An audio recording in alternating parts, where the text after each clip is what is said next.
கர்த்தருடைய நாமத்திற்கு மகிமை உண்டாவதாக. நம்ம கண்களை மூடி செபிக்கலாம். எங்களை அதிகமாக நேசிக்கிற நல்ல ஆண்டவரே, இந்த நாளுக்காய் நன்றி செலுத்திக்கிறேன் சாமி. எங்கள் இருதயத்தின் தியானமும் ஆண்டவரே, எங்கள் வார்த்தையின் வாழைகளும் ஆண்டவரே உங்கள் சமூகத்தில் பிரீதியாக இருக்க உதவி செய்வீராக. இயேசுவின் நாமத்தில் செபிக்கிறோம் ஜீவனுள்ள நல்ல பிதாவே. அல்லேலூயா, அல்லேலூயா.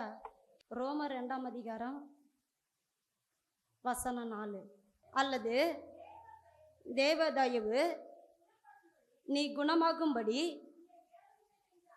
உன்னை ஏவுகிறது என்று அறியாமல் அவருடைய தயவு, பொறுமை, நீடிய சாந்தம் இவைகளின் ஐஸ்வர்யத்தை அசட்டை பண்ணுகிறாயோ?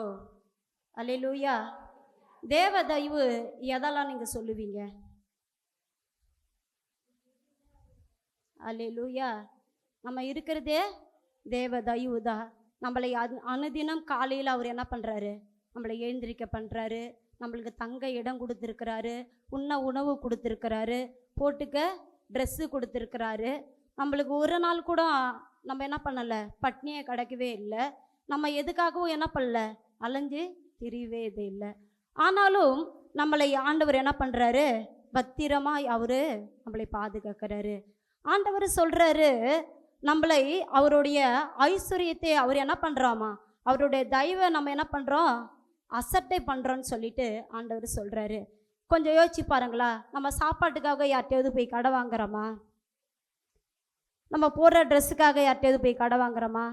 இல்லை இன்றைக்கி ஒரே ஒரு நாள் நான் இன்றைக்கி இங்கே உங்கள் வீட்டில் தங்கிக்கிறேன் அப்படின்னா நம்ம எங்கேயா யார் வீட்லேயாவது போய் தங்குறோமா? அப்படிலாம் இல்லையல்ல. ஒரு நாள் கூட ஒரு குருவின்றி கத்த நம்மளை அனுதினமாக நம்மளை எப்படி பாதுகாக்கிறாரா? அவர் கண் இமைகளை போல பாதுகாக்கிறா. பறந்து காக்கும் பட்சிகளை போல நம்மளை என்ன பண்ணுறாரா? பாதுகாக்கிறா. நம்ம எப்பெல்லாம் சோர்ந்து போய் என்னால் முடியலன்னு சொல்லி நம்ம அழுவுறோமா, அப்போல்லாம் நம்மள பக்கத்தில் வந்து என்ன சொல்கிறாரா? ஆறுதல் சொல்லி அரவணைத்து அவர் என்ன பண்ணுறாரு? அவர் வசனத்தை கொண்டு நம்மளை தேற்றி என்ன பண்ணுறாரு? நம்மளை நடத்திக்கிறவராக இருக்கிறாரு. ஒரு நாள் கூட நம்ம என்ன பண்ணுற, ஒரு குருவின்றி இல்லை இல்லை. ஏன் அப்படின்னா தேவ தயவு நம்ம மேலே இருக்குது. அல்லேலூயா. அதை யாரெல்லாம் நம்புறீங்க? கோமதி சொல்கிற மாதிரி நம்ம நிற்பது, இன்றைக்கி நம்ம உயிரோடு இருப்பது யாரோட தயவு? அவர் தான். எத்தனை பேர் நம்ம கூட இருந்தவங்க, நமக்கு காதில் நமக்கு தெரிஞ்சவங்க, நம்ம காதில் கேட்கும்படி அபாத்திரமாக என்ன பண்ணிருக்காங்க, மரித்து போயிருக்காங்க. ஆனாலும் நீயும் நானும் இன்னைக்கு ஜீவனோடு கூட இருக்கிறோமானால் தேவனோட தயவு. தேவ தயவு நம்மளை கொடுத்து அவர் எப்படியா நம்மளை நடத்துகிறாரா, எதுக்காக நம்மளை நடத்துகிறாரா அப்படின்னு சொல்லி நம்ம பார்ப்போம். மார்க்கு 3ஆம் அதிகாரம் வசனம் 13, 14 படிங்களா. பின்பு அவர் ஒரு மலையின் மேல் ஏறி தமக்கு சித்தமானவர்களை நிறுத்துங்க. ஆண்டவர் தமக்கு சித்தமானவர்களை அவர் என்ன பண்ணுறாரா? தம்மிடத்தில் வர வைக்கிறாரா. அல்லேலூயா. எத்தனை பேர் சபைகளில் இருந்து ஞானஸ்தானம் பெற்று ஆண்டவரோடு இணைந்தவங்களாம் யாருமே என்ன பண்ணப்படல, இன்னைக்கு வரலை. ஆனாலும் தமக்கு சித்தமானவர்களை உன்னையும் என்னையும் இன்னைக்கு என்ன பண்ணிருக்காரு? அழைத்து கொண்டு வந்திருக்கிறாரு. 14 படிங்க.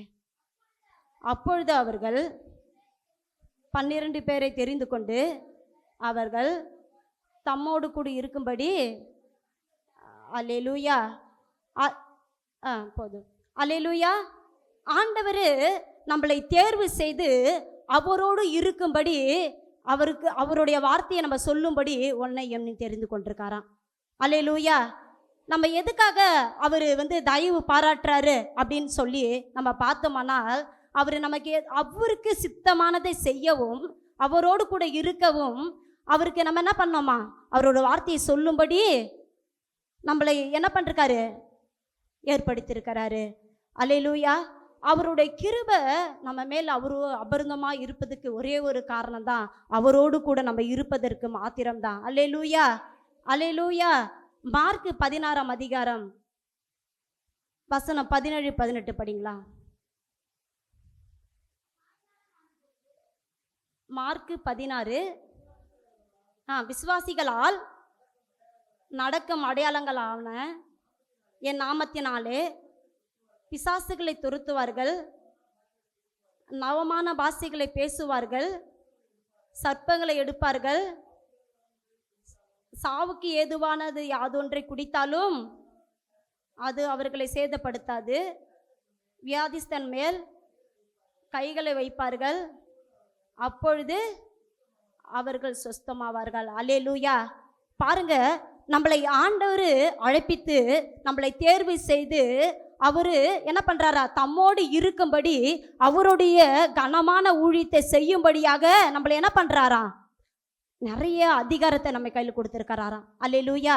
பிதாவானவர் தமக்கு கொடுத்த அதிகாரத்தை அவர் கொள்ளை பொருளாய் எண்ணாமல் உனக்கும் எனக்கும் அந்த அதிகாரத்தை கொடுத்திருக்கிறார். அல்லேலூயா. அவருடைய ஊழியத்தை செய்வதற்கு நம்ம அவ்வளோ பரிசுத்தவான்களா, அவ்வளோ பர்ஃபெக்டானவங்களா, அவ்வளோ நீதி உள்ளவர்களா? இல்லை. ஆனாலும் இந்த ஆண்டவர் சொல்றாரு, இந்த ஒரு காரியத்தை நம்ம செய்வதற்கு இவ்வளோ பெரிய அதிகாரத்தை நம்ம கொடுத்துருக்காரு. நம்ம இதுக்கான தகுதியான பாத்திரமா? கொஞ்சம் யோசிச்சு பாருங்களா. இதுக்கு நம்ம தகுதியான பாத்திரமா? ஆனால் நம்ம குடும்பத்தில் கூட நமக்கு இவ்வளோ பெரிய அதிகாரத்தை கொடுத்துருப்பாங்களா? தெரியாது. நம்ம குடும்பத்தில் கூட இவ்வளோ நம்பி நம்மளை ஒரு செயலை செய்ய விடுவார்களா என்னால் தெரியாது. ஆனாலும் நம்மளை நம்பக்கூடாதபடி நம் குடும்பத்தில் இருக்கிற எத்தனையோ பேர் சதி பண்ணுவாங்க. ஆனாலும் தம்முடைய அதிகாரத்தை அவருடைய பிள்ளைகளுக்கு அவர் ரத்தம் சிந்தி நமக்கு என்ன பண்ணிருக்காரா, இந்த அதிகாரத்தை கொடுத்துருக்காரா. அவள் எவ்வளோ பெரிய தேவன். அல்லேலூயா. அதனால தான் ஆண்டவர் சொல்றாரு, அது வேதத்தில் இப்படியா வசனம் சொல்லுது, கர்த்தரை தெய்வமாய் கொண்ட ஜனங்கள் யாரு? பாக்கியம் உள்ளவர்கள். அல்லேலூயா. நம்ம எத்தனை பாக்கியம் உள்ளவர்கள். அல்லேலூயா.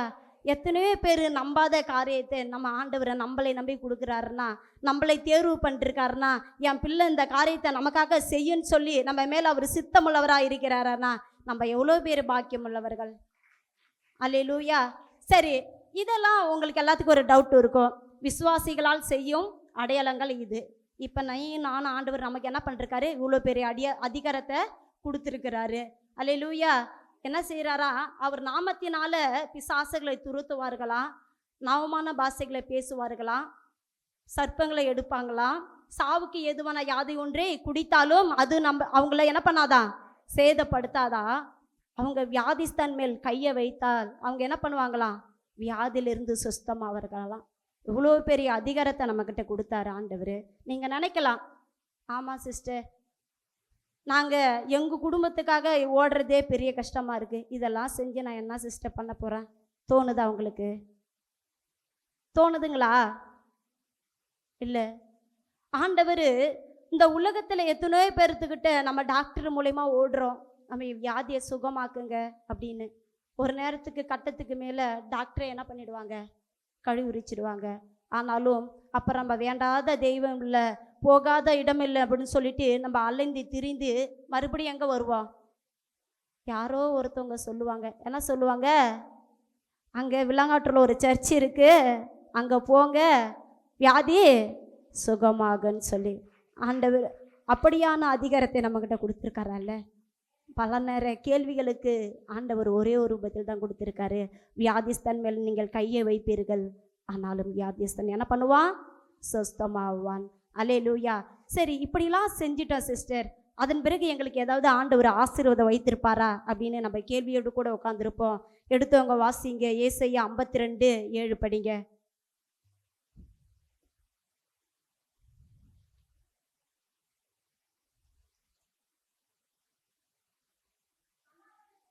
சமாதானத்தை கூறி நற்காரியங்களை சுவிசேஷமாய் அறிவித்து ரட்சிப்பை பிரசித்தப்படுத்தி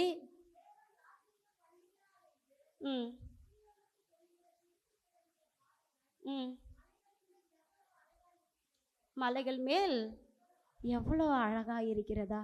ஆண்டவர் இந்த உலகத்தில் எத்தனையோ ரட்சாதிபதிகள், எத்தனையோ கோடீஸ்வரன், எத்தனையோ பணக்காரனுக்கு இல்லாத ஒரே ஒரு வார்த்தையை ஆண்டவர் நமக்கு கொடுத்துருக்காரு. என்ன கொடுத்துருக்காரு? சமாதானத்தை கூறி நற்காரியங்களை நம்மளுக்கு என்ன பண்ணுறாரா, சுவிசேஷமாக அறிவிக்க செல்றாரா. இன்னைக்கு எத்தனை பேர் சமாதானம் இல்லைங்க. ஆண்டவர் அழகா சொல்றாரு, உங்களுக்கு சமாதானத்தை கூறி சுவிசேஷத்தை பிரசங்கிக்கிற ஊழியக்காரனுடைய கால்களை மலைகள்ல அழகாய் வரைந்து வைத்திருக்கிறாராம். அல்லேலூயா. அப்ப நீங்க எத்தனை பேர் இன்னைக்கு எழுதிக்கீங்களா?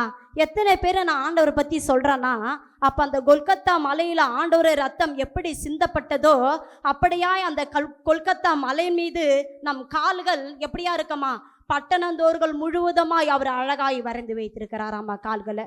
அல்லேலூயா. இதை விட நம்மளுக்கு ஒரு சாய்க்க வேணுமா? அதுதான் ஆண்டவர் சொல்றாரு, கர்த்தரை தெய்வமாய் கொண்ட ஜனங்கள் பாக்கியம் உள்ளவர்கள். அல்லேலூயா, அல்லேலூயா. சரி, நான் பிறந்ததே வேஸ்ட்டுன்னு தான் நினைக்கிறேன், நான் வாழ்கிறதே வேஸ்ட்டுன்னு தான் நினைக்கிறேன், நான் இருக்கிறது எதனால ஒரு பிரயோஜனம் இல்லை அப்படின்னு நினச்சி நம்ம ஆண்டவருடைய ஊழியத்தை செய்யாமல் ஆண்டவர் வார்த்தையை சொல்லாமல் இருக்கிறவர்களுக்கு என்ன நடக்கும்? அல்லேலூயா. அவங்களுக்கு என்ன நடக்கும்? கோமதி சொன்ன மாதிரி நம் உயிரோடு இருப்பது யாரோட கிருபை? தேவனோட கிருபை, தயவு, அவருடைய இரக்கம்தான். அதை நம்புறீங்களா? இப்போ ஒருத்தவங்க கேளுங்களா, சிஸ்டர், ஆண்டவர் உங்களுக்கு ஏதாவது செஞ்சிருக்காரா? செஞ்சிருக்காங்களா? நிறைய செஞ்சிருக்காரா? கொஞ்சமாக செஞ்சுருக்காங்களா? ஆனால் சில நேரத்தில் நீங்கள் சொல்லுவீங்க, ஆண்டவர் எனக்கு ஒன்றுமே செய்யலைன்னு. அப்படின்னு மட்டும் சொல்லாதீங்க சிஸ்டர். நம்ம உயிரோடு இருப்பதே தேவனோட தயவு தான். அல்லேலூயா, அல்லேலூயா. சரி, ஆண்டவருக்குன்னு அவருடைய சுவிசேஷத்தை பிரசங்கிக்காத படாதபடியில் நேரத்தில் நமக்கு என்ன நடக்கும்? எடுத்தவங்க வாசிங்க, உபாகமம் 28:27. ஆண்டவருக்குன்னு நம்ம உறுதியாய் அவருடைய காரியத்தை, அவர் எதுக்கு சித்தமானவர்களை அவர் தம்முடைய வரவழைத்து அவரோடு கூட இருக்கும்படி சகல அதிகாரத்தையும் நம்ம கையில் கொடுத்து நம் செய்யும்போது என்ன ஆசீர்வாதம் நடக்கும், நம் செய்யாத பட்சத்தில் என்ன நடக்கணும்? திரும்பி வாசிங்க சிஸ்டர். நீ குணமாகாதபடிக்கு கர்த்தர் உன்னை மூல வியாதியினாலும் சொறியினாலும் சிறங்கினாலும் பாதிப்பார். உன்னை புத்தி மழக்கத்தினாலும் அல்லேலூயா.